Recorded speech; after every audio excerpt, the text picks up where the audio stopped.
ఎవరైనా కావలసిన వాళ్ళు మనల్ని వదిలేసి వెళ్ళిపోతే ఎంత బాధగా ఉంటుందో తెలుసా? అందరికంటే ముందు నువ్వు వెళ్ళిపోయావు. ఇక ఆ తర్వాత బుల్బుల్ మనందరినీ వదిలేసి శాశ్వతంగా వెళ్ళిపోయింది. ఆలియా ఏదైతే చేసిందో దానికి తను జైల్లో ఉంది. అందుకు కూడా నాకు చాలా బాధగా ఉంది. నువ్వేమన్నావు? నువ్వు ఎవరి కోసం ఎదురు చూస్తున్నావో వాళ్ళు కూడా ఈ కుటుంబ సభ్యులు అన్నావు. వాళ్ళ గురించి నాకు నిజం తెలిస్తే, వాళ్ళు ఎవరో తెలిస్తే అప్పుడు చాలా బాధగా ఉంటుంది నాకు.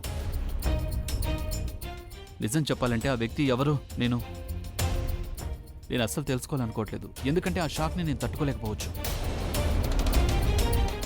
మళ్ళీ ఎవరైనా నా నుంచి దూరంగా వెళ్తే అది నేను చూసి భరించలేను. అమ్మ నాన్నలు వెళ్ళిపోయిన తర్వాత చాలా కష్టపడి నేను ఈ కుటుంబాన్ని నిలబెట్టుకున్నాను. రాత్రి పగలు పనిచేస్తున్నాను, డబ్బు సంపాదిస్తూ ఉన్నాను.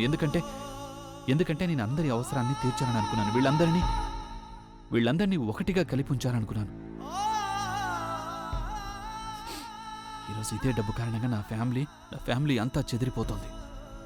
డబ్బు మీద ఆశతో ఇంట్లో వాళ్ళందరూ పిచ్చి వాళ్ళు కావడానికి ముందే వాళ్ళందరినీ కాపాడుకోవటానికి నాకు మిగిలిన దారిది.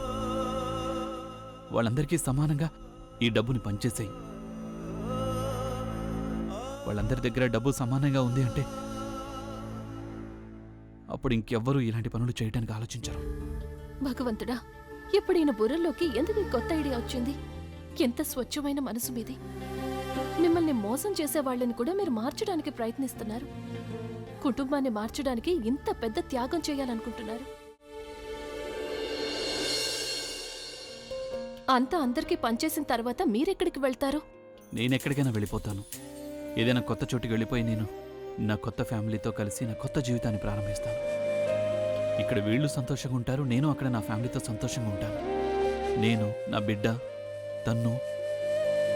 చెప్పు ప్రజ్ఞ, నువ్వు ఇలా చేస్తావు కదా నా కోసం, ఇంకా నా ఫ్యామిలీ వాళ్ళందరి సంతోషం కోసం.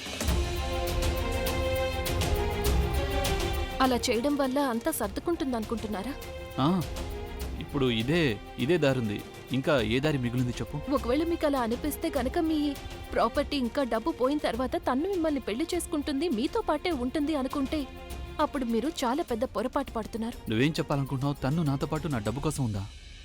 అవును, ఎందుకంటే తనకి ఇప్పటికీ అనిపిస్తోంది మీరేదో ఒకరోజు ఈ డబ్బు ఇంకా ప్రాపర్టీ మొత్తం నా నుండి తిరిగి తీసుకుంటారని. ఒకవేళ మీ దగ్గర ఏమీ లేదు అంటే అప్పుడు మీ ఫ్యామిలీ గురించి ఏదైతే కలకంటున్నారో దానికి తనే దూరంగా వెళ్తుంది. నీ పిచ్చి వాగుడు కట్టిపెట్టు. తన్ను నన్ను ప్రేమిస్తోంది. తను నా బిడ్డకి తల్లి కాబోతోంది. తను ఎటువంటి పరిస్థితుల్లోనైనా నా తోడుగా ఉంటుంది. నాకేం అర్థం కావడం లేదు. మీరు నాకు జవాబు చెప్తున్నారా లేక మీ మనసుకి నచ్చ చెప్పుకుంటున్నారా? ఒక విధంగా మీకు కూడా స్వయంగా తెలుసు తన్ను మీతో పాటు ఎందుకుంది అని. సరే, ఏదేవైనా ఈ సమయంలో నేను మీకు ఏమీ తిరిగివ్వలేను. నువ్వు ఇంకేమన్నా చెప్పాలా? ఇంకేమన్నా అబద్ధం చెప్పాలనుకుంటే చెప్పేయి. నేను చూడాలనుకుంటున్నాను నన్ను మోసం చేయడానికి నువ్వు ఎంత నీచానికి దిగజారగలవు అని. ఎందుకు ఆలియా, ఎందుకు నువ్వు ఇలా చేసావు? నీకు తెలుసు కదా నానమ్మ తర్వాత నీ ఒక్కదానిని కదా నేను పూర్తిగా నమ్మేది. ఏమన్నావు నువ్వు? ఈ మధ్య అన్నిటినీ మర్చిపోతున్నావా? అది చాలు. వాటిలో ఉన్న శక్తి విషయాన్ని గ్రహించి మనకు వివరిస్తాయి.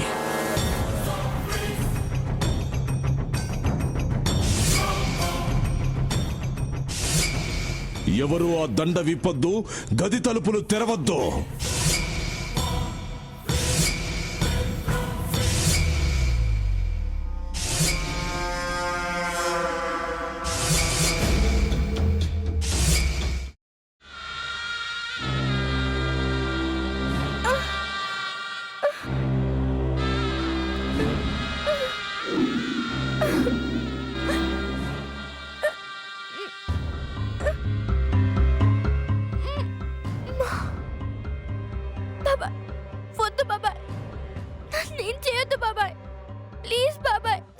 నీకు నిజం తెలిసినప్పుడే నా ఆలోచనలో నువ్వు చచ్చిపోయావు. అబ్బా ప్లీజ్ కొంచెం తినండి ప్లీజ్. భీమారావు గారు మీరా? ఇగో మీరా కాదు సక్కుబాయ్. అవును, మీ పనామే లేచిపోయిందని చెప్పి కంప్లైంట్ ఇచ్చినావు కదా. రేయ్, ఆయన కంప్లైంట్ ఇచ్చింది లేచిపోయిందని కాదు, కనిపించడం లేదు అని. అచ్చా, అట్లానా? సరే మేడం. ఇడియట్. ఆ వంట మనిషి పేరేంటన్నారు? రత్తాలు మేడం. ఏం పెద్ద మంచి, నీ వంట మంచిని కూడా మేడం అని పిలుస్తావా? రేయ్ హాఫ్ బ్రెయిన్,